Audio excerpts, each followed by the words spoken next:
크리스찬의 쉿 콰이어트 타임.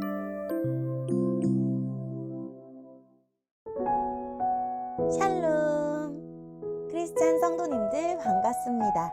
오늘의 본문은 사무엘하 16장 1절부터 23절까지의 말씀입니다. 본문의 제목은 혼란 속에서 하나님을 의지하는 다윗입니다.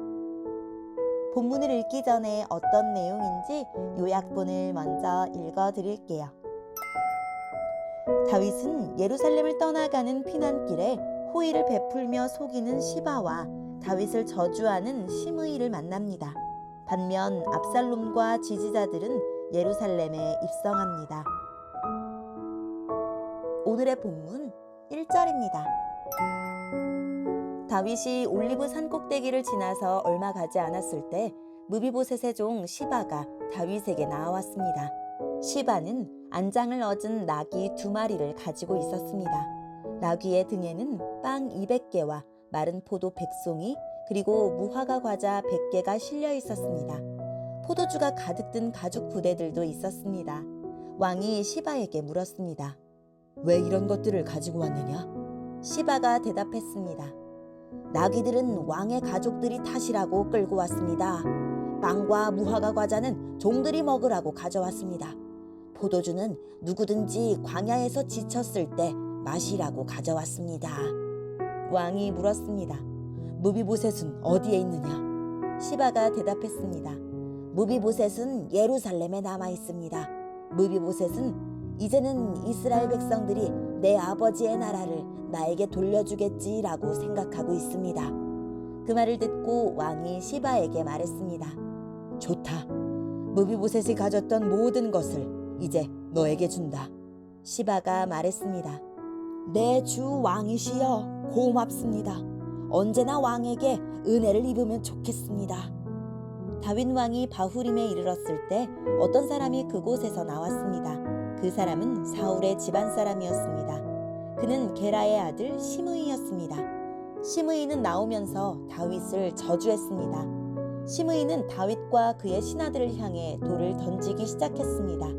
그러나 백성들과 군인들이 빙 둘러서 다윗을 지켰습니다.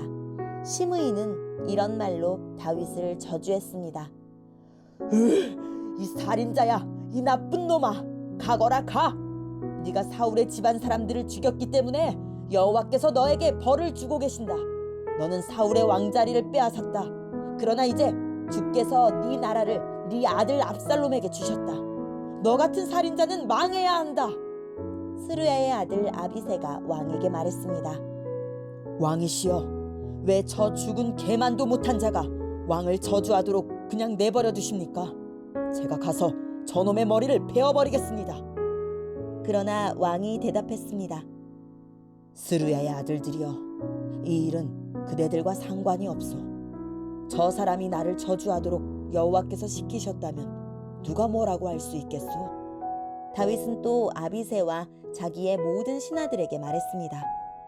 내 아들이 나를 죽이려고 하는 판인데 저 베냐민 사람이야 말해 무엇하겠소? 저 사람을 그냥 내버려 두시오.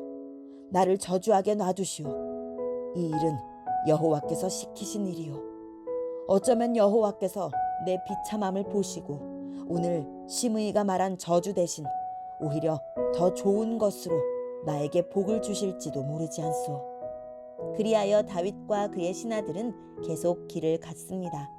그러나 시므이는 다윗을 계속 따라왔습니다. 시므이는 길 맞은편 언덕 위를 걸었습니다. 시므이는 계속 다윗에게 저주를 퍼부으면서 돌과 흙을 던졌습니다. 왕과 그의 모든 백성은 요단강에 이르렀습니다. 그들은 너무나 지쳐서 그곳에서 쉬었습니다. 그러는 동안 압살롬과 아히도벨, 이스라엘의 모든 무리는 예루살렘에 이르렀습니다. 다윗의 친구 아렉 사람 후세가 압살롬에게 와서 말했습니다. 왕이여 만세! 왕이여 만세! 압살롬이 후세에게 말했습니다. 이것이 친구의 은혜에 보답하는 것인가? 왜 그대의 친구와 함께 가지 않았소? 후세가 말했습니다. 저는 여호와와 이 백성들과 이스라엘의 모든 무리가 뽑은 사람 편입니다. 저는 왕과 함께 있겠습니다. 전에는 왕의 아버지를 섬겼지만 이제는 누구를 섬기겠습니까? 다윗의 아드님입니다. 저는 왕을 섬기겠습니다. 압살롬이 아히도벨에게 말했습니다.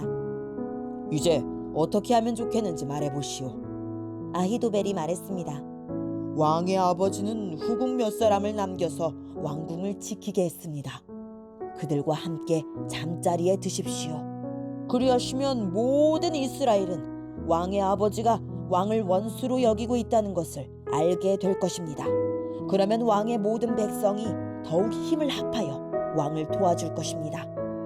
그리하여 사람들이 압살롬을 위해 왕궁 지붕 위에 장막을 쳤습니다. 그리고 압살롬은 이스라엘 사람들이 보는 앞에서 자기 아버지의 후궁들과 함께 잠자리를 가졌습니다. 그때의 사람들은 아히도벨의 계획이 하나님의 말씀만큼이나 믿을만하다고 생각했습니다. 그래서 다윗은 물론 압살롬도 다 그의 말을 의심 없이 그대로 따랐습니다. 아멘.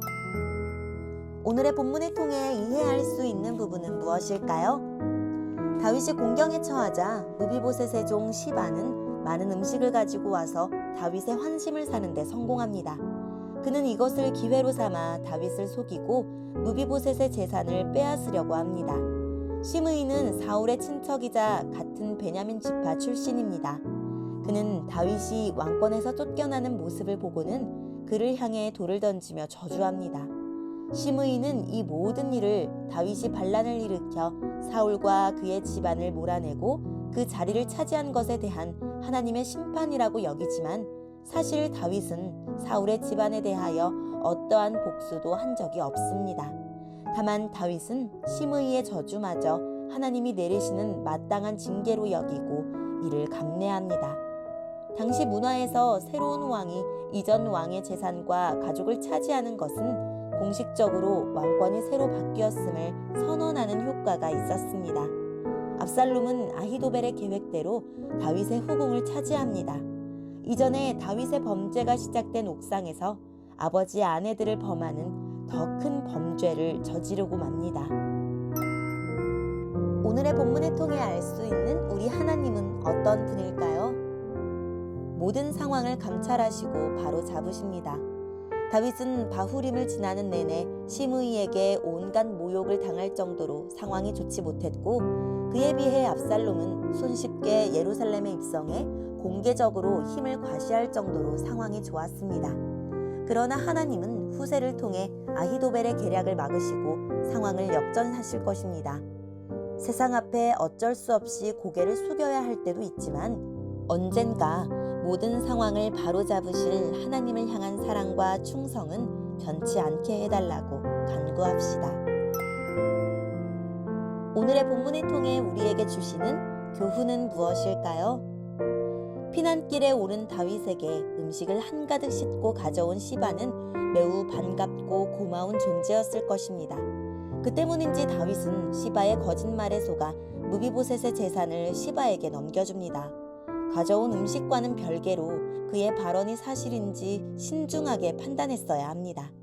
상황이 어렵고 힘들수록 기도의 힘과 말씀의 지혜를 의지하여 더 꼼꼼히 살펴야 합니다. 다윗은 돌을 던지며 자신을 저주하는 시므이의 욕설을 하나님께서 내리신 벌로 여기며 받아들이고 시므이를 죽이려는 아비새에 만류하며 칼을 내려놓게 했습니다. 그 순간 다윗이 바란 것은 시므이를 향한 하나님의 심판이 아니라 모든 수치를 다 받아들이고 있는 자신을 향한 하나님의 자비였습니다. 권력의 정점에서 하나님의 존재를 지워버렸던 다윗이 이제 왕좌를 등진 광야길에서 하나님께서 원하시는 대로만 모든 일이 이루어지도록 기도하는 사람이 된 것입니다. 압살롬이 만인이 보는 앞에서 후궁들을 범하여 다윗과의 관계를 완전히 단절합니다. 정치적으로는 필요한 행동일지 몰라도 율법으로는 금하는 일입니다. 압살롬에게는 거룩한 명분도 인간적인 도리도 없고 벌거벗은 욕망과 야망만 남았습니다. 늘 이기려고만 하지 맙시다. 소중한 것을 지키기 위해서는 양보하고 물러서야 할 때도 있습니다. 오늘의 본문을 통해 각자에게 주시는 성령 하나님의 음성에 귀를 기울이며 살아계신 하나님, 주변 상황이 복잡하고 소란스러울수록 더욱 차분히 하나님을 신뢰하고 의지하게 해주세요 라고 기도하고 오늘도 말씀을 붙들고 승리하는 하루를 보냅시다.